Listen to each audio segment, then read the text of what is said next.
And this, the animal portrayed as the noble king of the beasts, along with his fellow hunting experts, supposedly lording it over their domain.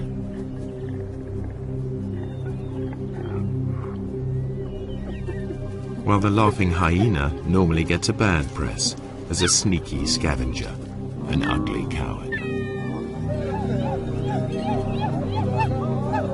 Usually too, humans are kept out of the shot, yet the presence of the Maasai and of their cattle affects the whole balance of nature in this area. Now, the most sensitive low-light camera in the world shows you truer images.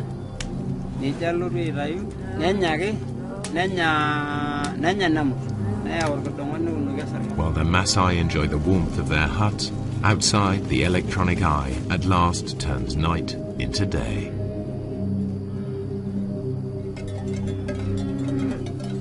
In the pitch black, unexpected scenes challenge conventional expectations.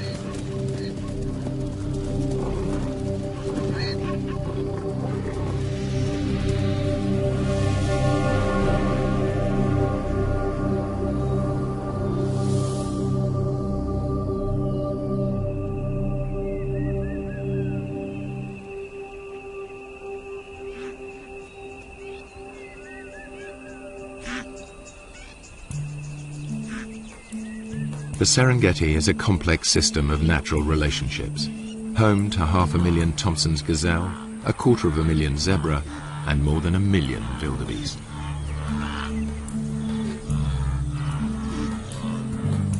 The wildebeest are the stars of the spectacular migrations as they follow the rains to lush grasslands. This is the greatest concentration of game in all Africa.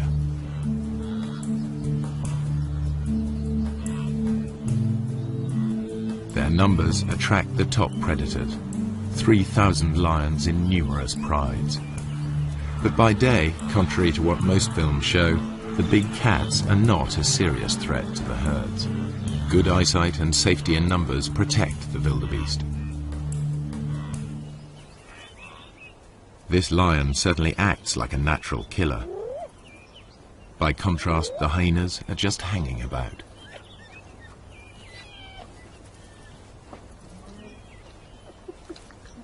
In fact, he didn't make the kill. He stole it from more skillful hunters. The blood on their faces proves just who did make the kill. All too often, hyenas are portrayed as light-fingered latecomers. Yet, while the hyenas were feeding, the Prince of Thieves appeared. This is the bit most wildlife films leave out. Lions pinch the hyena's prey. Far from scavenging for a living, 9 times out of 10, hyenas make the kill.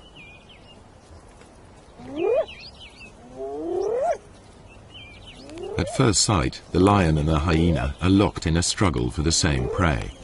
How can the hyenas make a living here at all? Until now, the only images come from filming by day. But lions and hyenas hunt most of their food in the dark. The balance of power is about to shift for everyone here.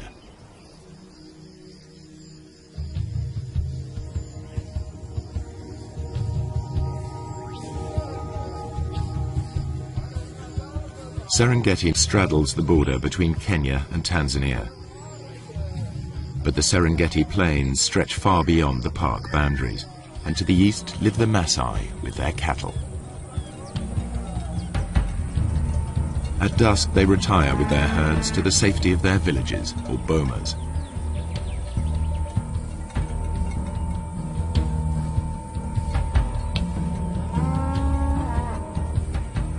A wall of thorns keeps thieves and attackers away from their cattle and huts. The Maasai rarely venture out at night, except in force.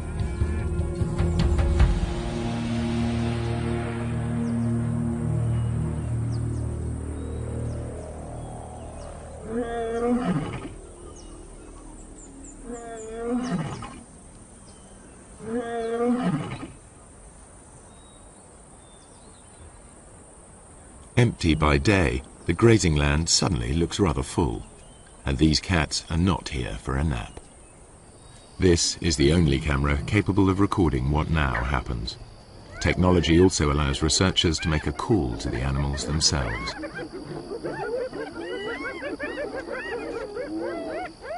Tom Maddox is counting predators in the Serengeti. He too thought the Maasai land was empty of lions and hyenas, as they're never seen by day. But Tom soon got a shock. Now he prefers to make his observations from the safety of his Land Rover.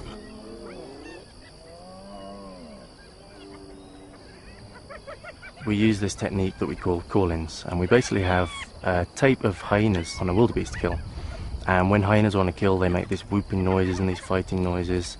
There's also a lion on the tape and it's fighting with the hyenas, and there's all this big commotion over this kill. And we play this tape on speakers on top of the car, and because lions and hyenas both rely on scavenging quite a lot in their diet, when they hear this tape, a lot of them will come in and they'll investigate it, thinking they're going to get a free meal. It was amazing where they come from. They just kind of melt out from the bushes in places you'd never have imagined a lion could have hidden, often quite close to where I was doing the call-in. And then it was equally amazing once the call-in's over, once they decide to go back under cover, usually about the time that the Maasai are starting to come out of the bomas around 7 o'clock, again the lions will melt straight back into the bushes. 1 minute the line's there, the next minute it's gone completely, and I know it must be sitting there somewhere, and they're so hard to find again. The ultra-sensitive camera is many times more powerful than Tom's military scope.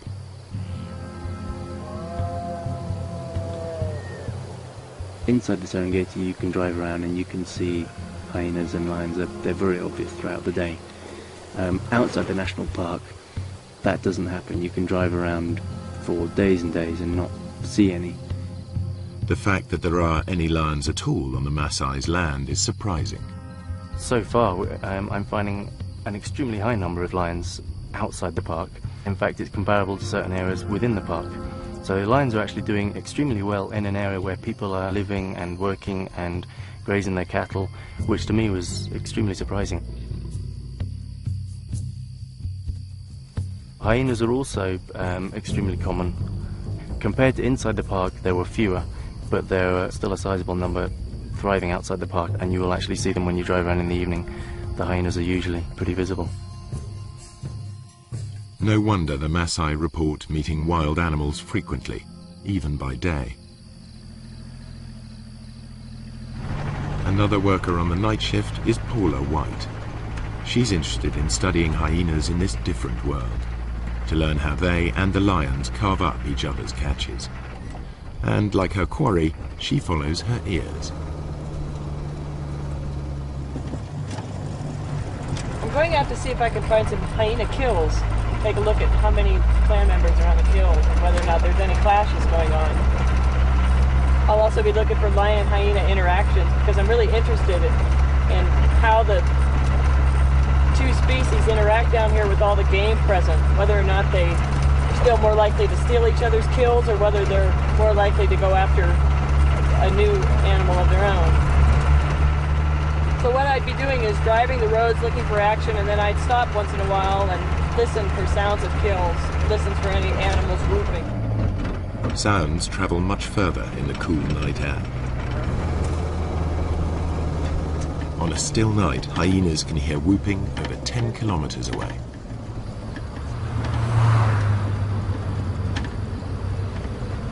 I think lions too are attracted to that sound and a number of other groans and squeals that usually accompany a hyena kill. It's a really exciting scene.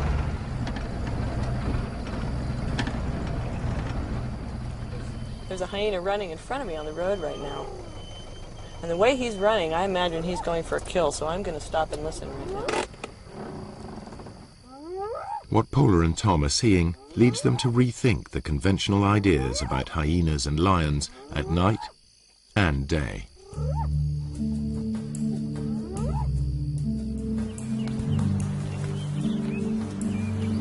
The Serengeti's two top predators both hunt zebra, wildebeest and gazelle. It's a mystery how they survive when they appear to compete for the same prey. Usually in nature, two competitors can't share the same food supply. There simply isn't enough for them both. Yet they both thrive, and although lions and hyenas share the same diet, the two animals are very different. The one thing they have in common is that their societies revolve around the females. Among cats, lions are unique in the way they live together. Most cats are solitary. Lions form small groups, prides. At the heart of each pride are relations, sisters, cousins, and aunts. Strange lionesses and their cubs will be attacked.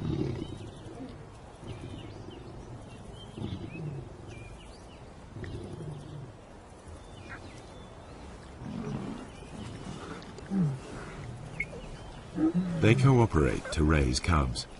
Lionesses will even suckle cubs of other pride members.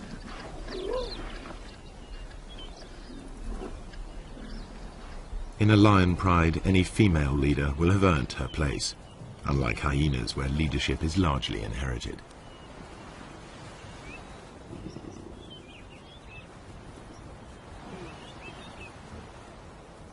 At times the males are absent, at others they hang out with the females.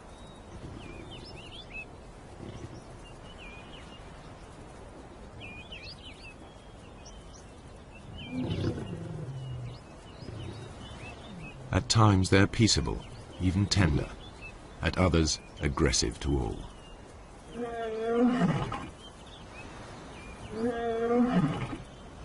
In spite of their smaller size, lionesses not only retaliate, they may even pick fights with the males.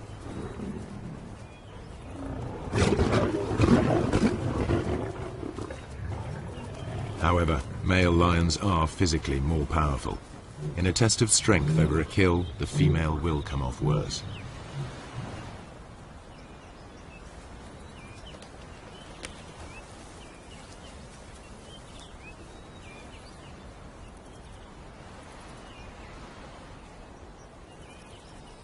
Spotted hyenas live in large clans, averaging 50 or more members.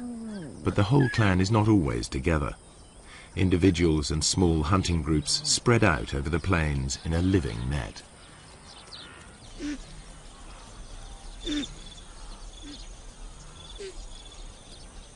In the Serengeti, hyenas usually make dens in abandoned burrows. Here the cubs are easily hidden from lions and other predators. Litters are small, only 1 or 2.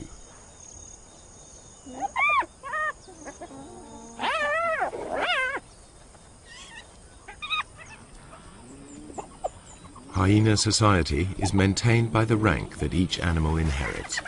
If Mum is high-ranking, they'll be high-ranking too, provided they've inherited her strength as well.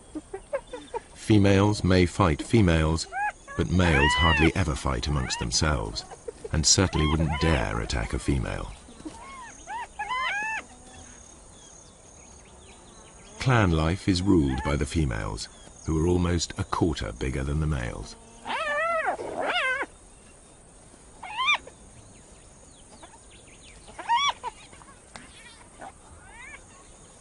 The cubs fight in their first days of life, but once they know their place, they're far more likely to play together than to scrap.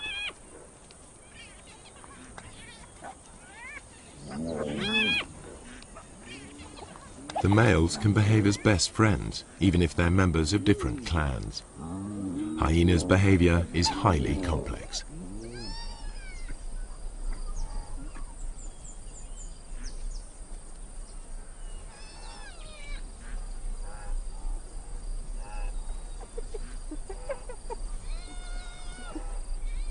From weaning to fighting, much of what hyenas do still remains to be studied by scientists. Nonetheless, the most marked difference between hyenas and lions is in how they hunt. All animals built for the kill hunt in the same basic sequence. They begin by finding their victims. Next, they single out a target by scanning the herd. Later will come the approach, then the contact, finally the meal.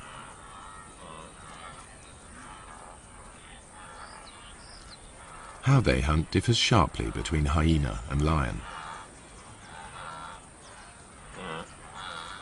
The hyenas get as close as 20 meters in full view of their prey before the herd wheels and flees. The hyenas will try to scatter the wildebeest before singling one out. The Maasai call the hyenas doctors because they can recognize the sick and the weak.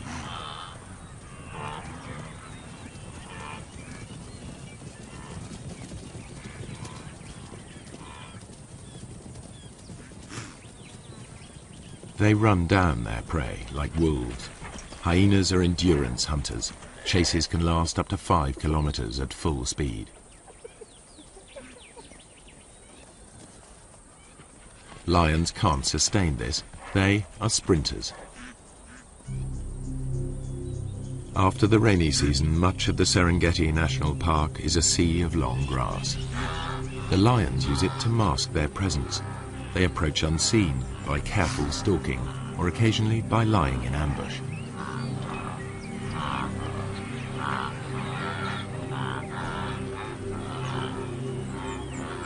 Outside the park, where the Maasai graze their cattle, the grass is shorter. Any predator risks a confrontation with armed herdsmen. The lion sticks out. Not much chance of an ambush here. Hunting under cover of night makes more sense. As the sun goes down, life gets easier for the Serengeti's predators. Dusk diminishes to near complete darkness, which can continue all night if there are storm clouds or if it's a moonless night. The only camera on the planet powerful enough to see in total blackness even picks up stars invisible to human eyes.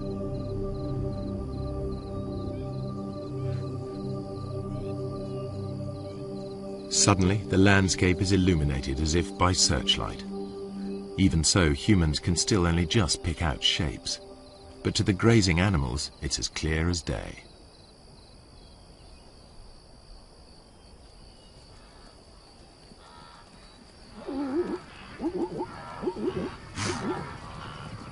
The camera reveals crouching lions invisible to the naked human eye.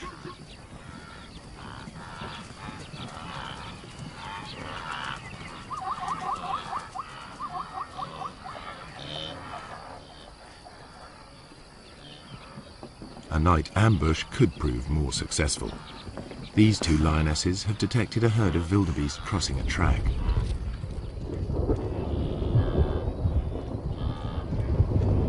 When the moon is up, the lions are limited to the techniques they use by day, stalking and ambushing.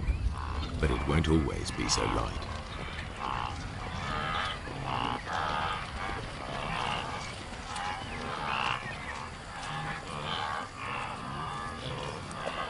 The pair near the crossing point and squat down, well screened by vegetation.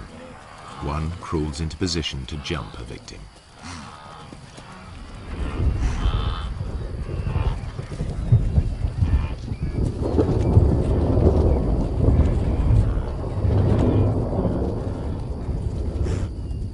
A quick dash and it's soon over.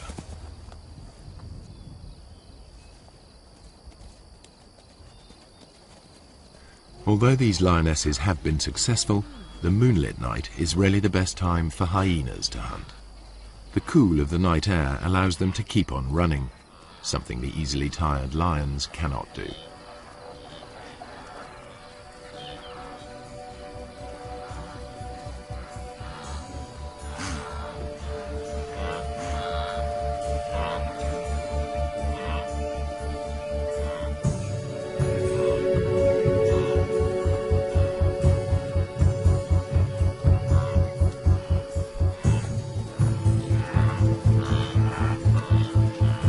Hyenas' behavior at night is something scientists are increasingly able to observe for themselves.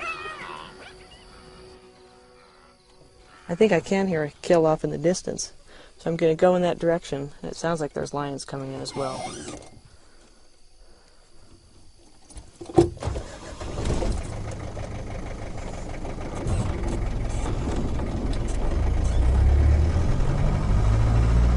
Poor polar white night vision goggles work because they and the camera see in the special infrared headlights of her Land Rover.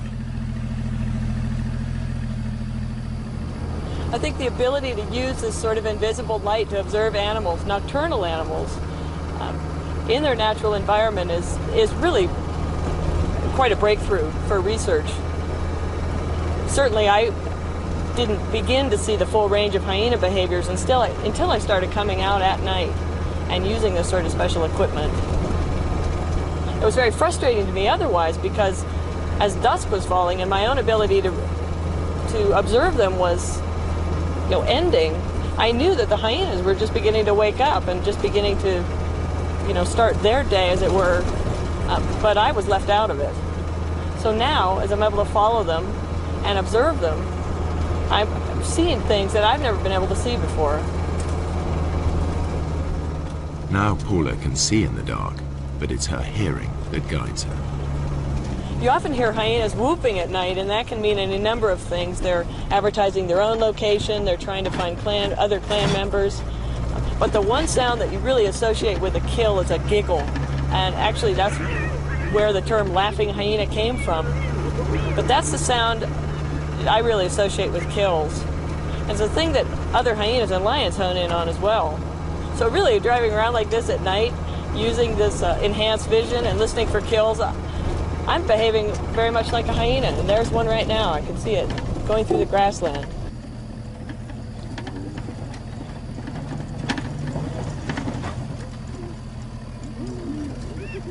A hyena's jaws are among the most powerful of any animal species. The sharp front teeth shear through skin and meat. Their jaw muscles are as big as a man's arm. At the back of the hyena's mouth, huge crushing teeth are strong enough to crunch up solid bone. Yet it's a remarkably peaceful scene. Male hyenas are nature's gentlemen when it comes to sharing a kill with their clan.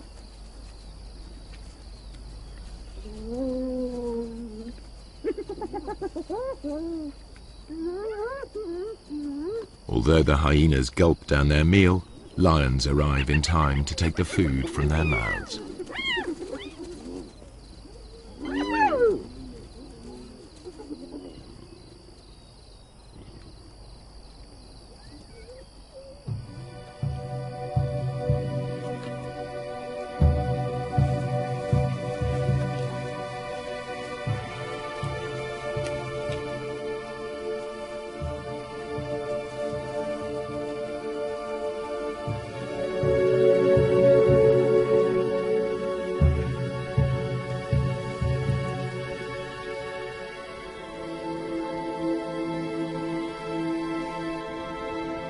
The camera unveils a night world full of animal life. Just how close these animals come to humans astonishes the researchers.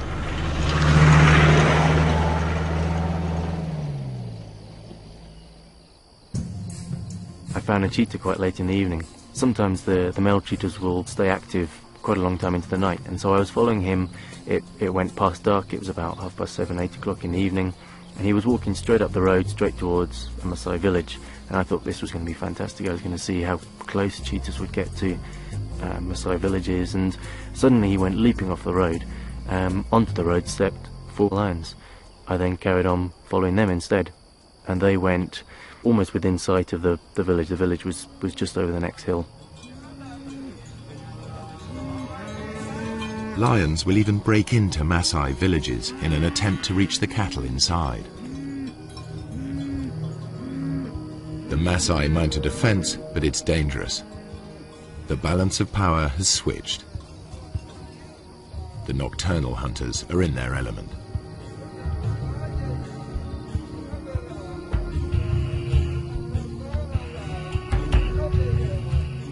There are burglars about.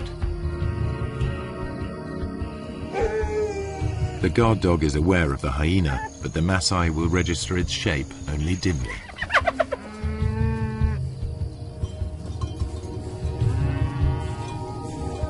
Men must rely on tracks to point them in the right direction.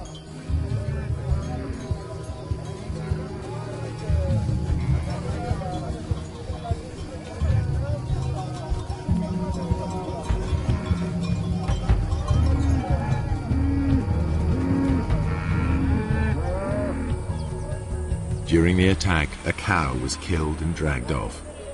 The following morning, the Maasai inspect the corpse. They can easily identify the cause of death. Wringing the neck are distinctive punctures, the suffocating bite of a lion.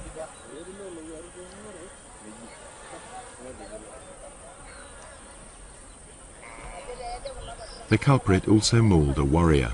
The wounds could quickly become infected. The tribal doctor cleans the site thoroughly, without anesthetic.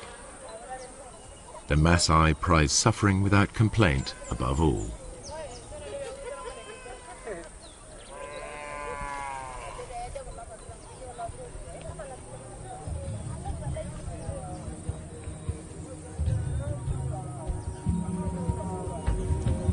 The lion's assault will trigger a deadly surge.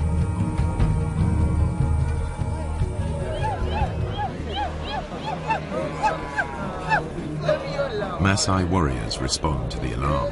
The young unmarried men gather. This is what they've been training for years.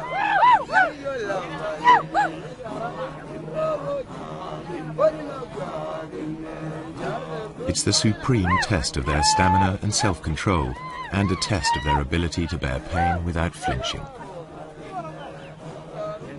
This is what they've been waiting for just such a chase. Success will give them a passport to adulthood, the chance to find a good wife. Failure will mark them for the rest of their lives. But before they can take part, they need to demonstrate their fitness. The elders will decide who will and won't go.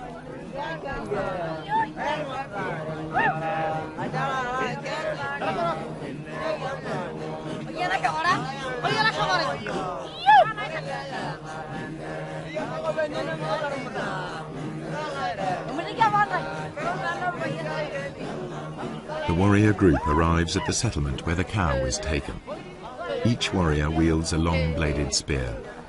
They are also armed with short double-edged swords and lethal clubs.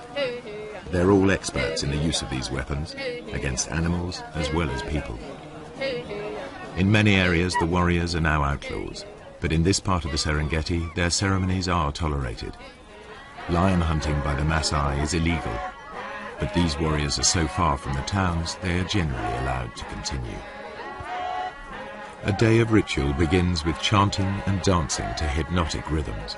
Warriors demonstrate their strength and agility by leaping.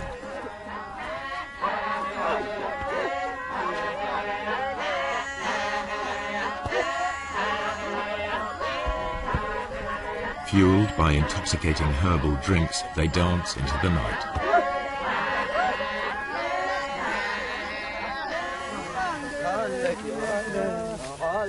More warriors arrive from further afield, eager to be selected. Everyone is in a frenzy of anticipation.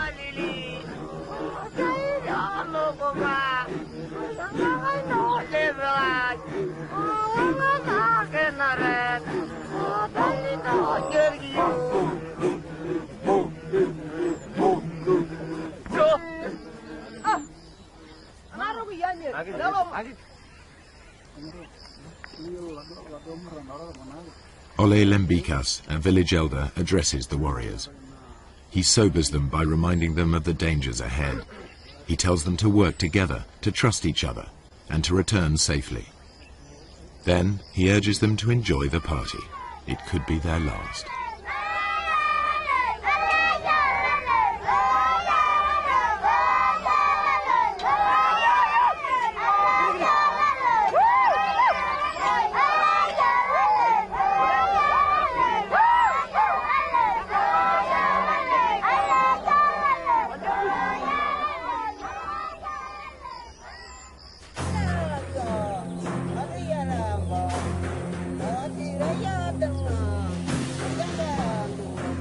In the morning, two hunts unfold far apart. A lone lioness spies out a waterhole. Animal or human, hunters face mortal danger in the coming hours.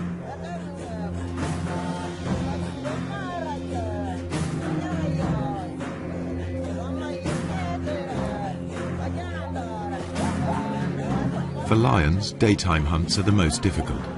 For filmmakers, this is when it's easiest to film, so this is the image that's so often repeated.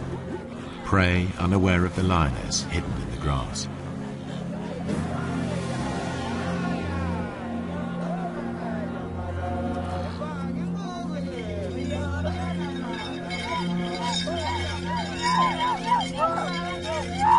The hunters head for the place where a lioness was seen recently, the one they believe killed the cow.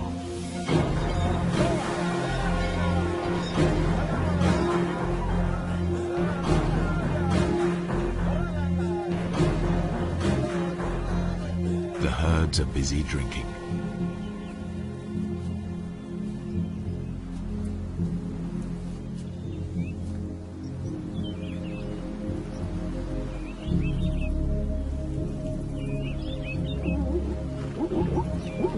Zebras have keen sight.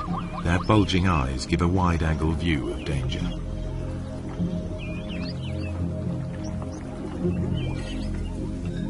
Lions hate and fear Maasai. The bells around the warriors' ankles make it clear to any lions they're coming. The lions on Maasai land will always hide in deep cover. The warriors must flush the beast out into the open. Then they have a chance to tire it out before they come in with their spears. The lioness edges closer.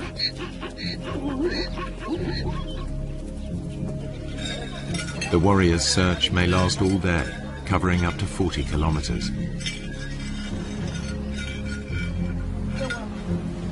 The lioness's prey is within 30 meters.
They think it's all over. The warriors head back empty-handed. The lioness returns to collect the cub she left earlier.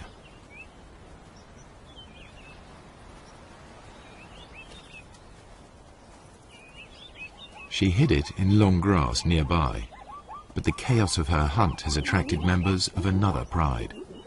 This is their patch, and they'll defend it. The mother calls to the youngster. Two other lionesses reach the cub first. They won't tolerate another female's offspring. They'll eliminate it.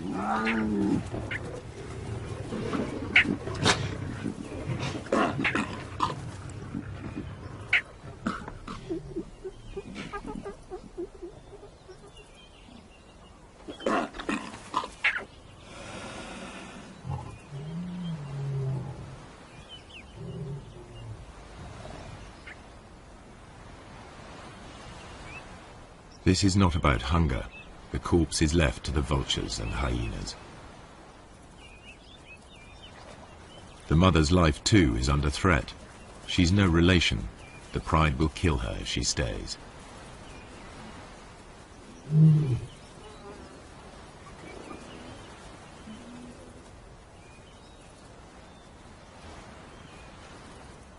Outnumbered, without a territory of her own, she heads yet further away from the park. When lions roam, they are at risk, and so are their pursuers. What you're about to see has never been shown before. A tourist's camera videos the end of a hunt.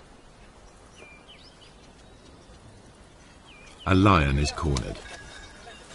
There seems no way out.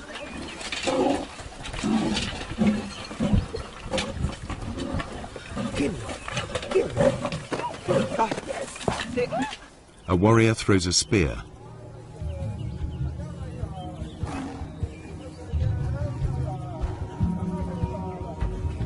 The tables are truly turned. Teeth and claws strike home. The wounded warrior continues, believing the lioness chose him as the weakest. To overcome his shame, he needs to finish her off. But even warrior pride cannot prevent the injured man collapsing into shock.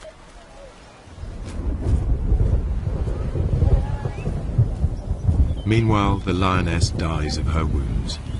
She's wearing a radio collar, a park lion. Two different worlds clash. The Maasai collect a trophy, the scientists collect data. Each sees the lion in a different light. It's not a romantic, we like to live with wildlife kind of situation, but they never do something to the extent that if a lion is being a problem, they don't go out and try and kill every single lion that they can find in the entire area. I have great respect for them for tolerating them to such a great degree. In truth, the warriors have made a lethal mistake. The wrong lion has paid the price, and the outcome is nearly fatal for one Maasai.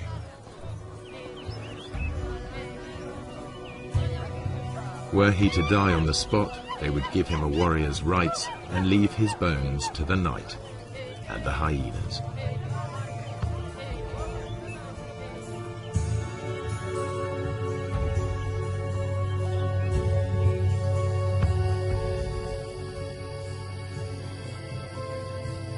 Night is the time of the four-footed hunters. Most hours are clouded over or feebly lit by faint stars.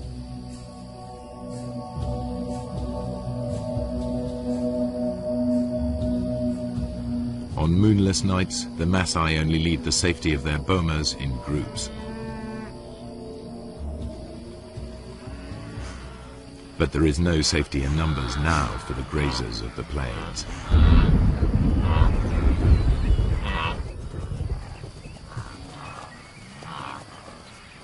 The darkest hours of the night see restless action.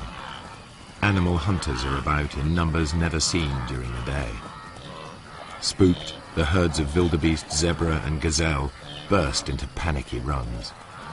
They fear lions and hyenas are nearby, but only the camera can see them.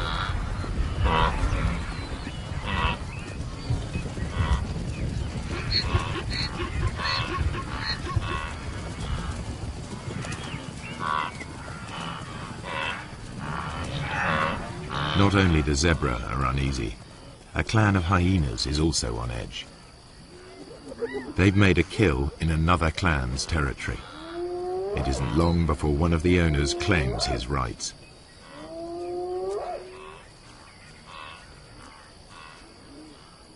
He calls for support from the other residents.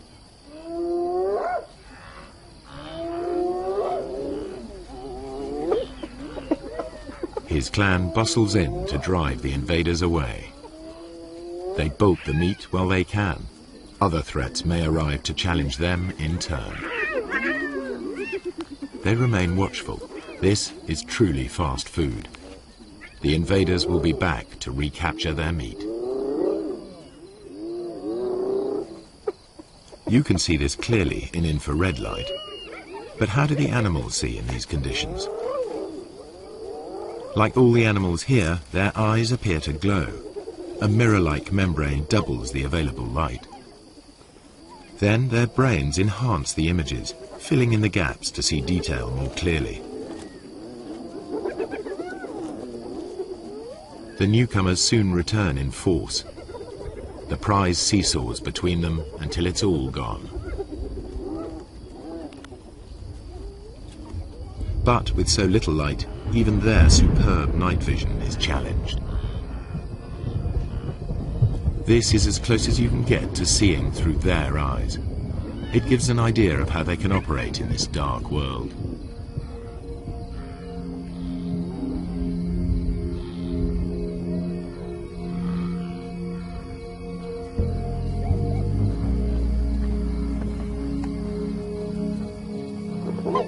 The lions and hyenas continue their battles, as if unhindered by the darkness. Once again, the lions have stolen the hyena's kill, but they all appear to be able to see exactly what's going on.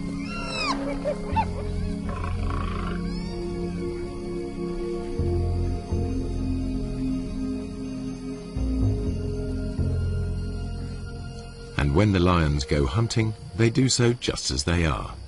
They wander off in the general direction of the sound of herds of animals. To the lions, the herds are almost invisible at any distance, just dull grey smears.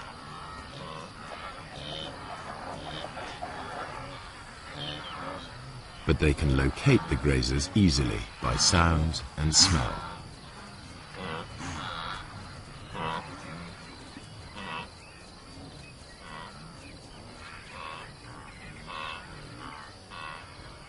Night is the only time that lions can approach undetected here on the short grass plains. You are about to see for the first time how and when the lions of the Serengeti catch most of their food.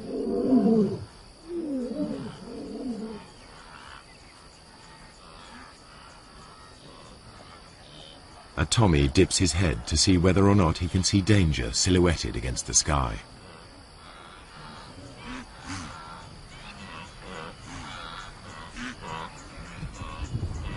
The circling lion is almost invisible.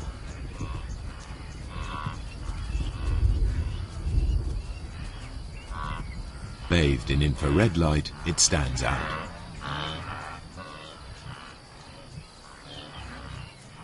Another Tommy can hear something and is off.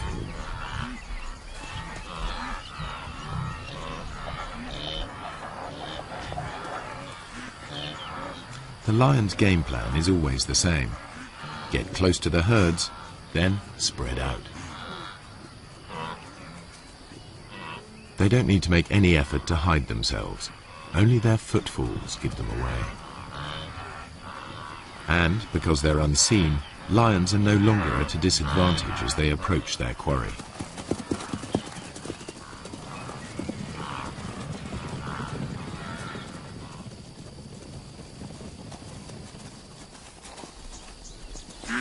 Two young males take a small zebra with ease.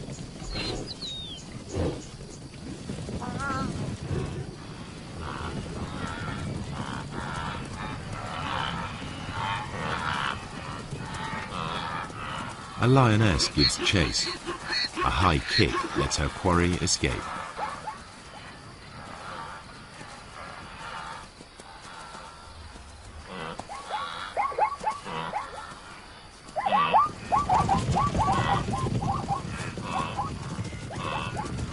Soon, two lions bring down a fine stallion.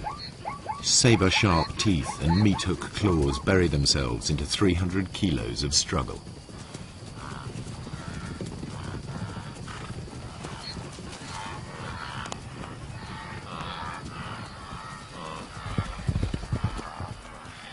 One lion grips the throat in a stranglehold, the other prepares to feed. Their ability to keep a grip on their prey in pitch darkness makes the kill possible. Everything the camera has disclosed comes together. The apparent competitors for the same food survive because there are times when one is more successful than the other. The animals hunt in different ways, by day and by night, and in differing light. These unique images show that the relationship between lions and hyenas is more complex than traditional pictures allow.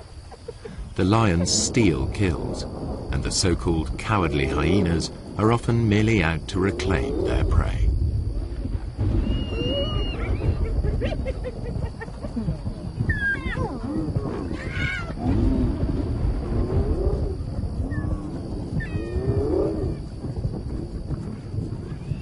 Don't say you've never seen a brave hyena. A thieving male lion is forced to take them on. The hyenas persist even though a single blow could be fatal. This frequent nighttime behavior has never been recorded before.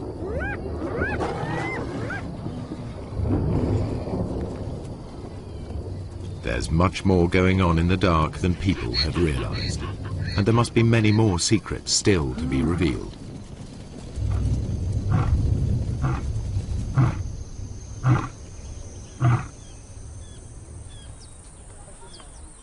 At dawn, the Maasai dismantle the thorns barricading the entries to their bomas. No lions or hyenas are to be seen outside. The killing fields of the night are transformed into places where cattle may safely graze.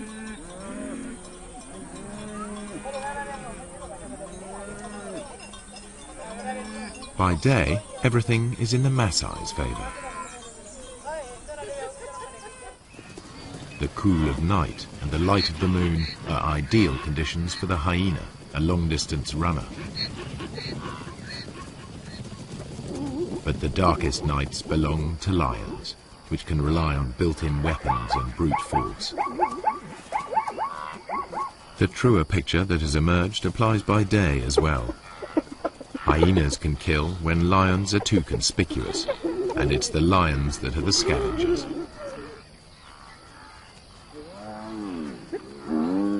In the end, they don't so much compete as coexist, hunting in different ways and at different times. In the centuries that the Maasai have dwelt on the plains, they too have found a way of treading lightly on the land. Now, droughts and overpopulation bring challenges to their old ways.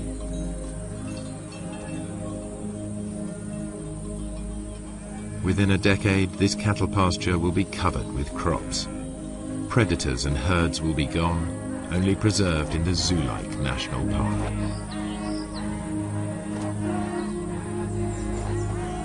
The warriors will step back into history, their culture bartered for bit parts in conservation and tourism. If the Maasai have a vital lesson to teach, it is that lions give meaning and purpose to their lives, worthy adversaries for warriors.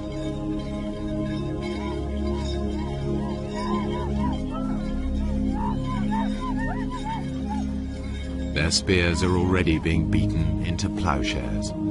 A patchwork of fields is appearing. Soon, fences will spring up. Nature's carefully crafted balance of power will be upset, animals and people in conflict. The picture that emerges may be starker, but it is more realistic. And never again will you be taken in by that well-groomed imposter posing as the king of the beasts.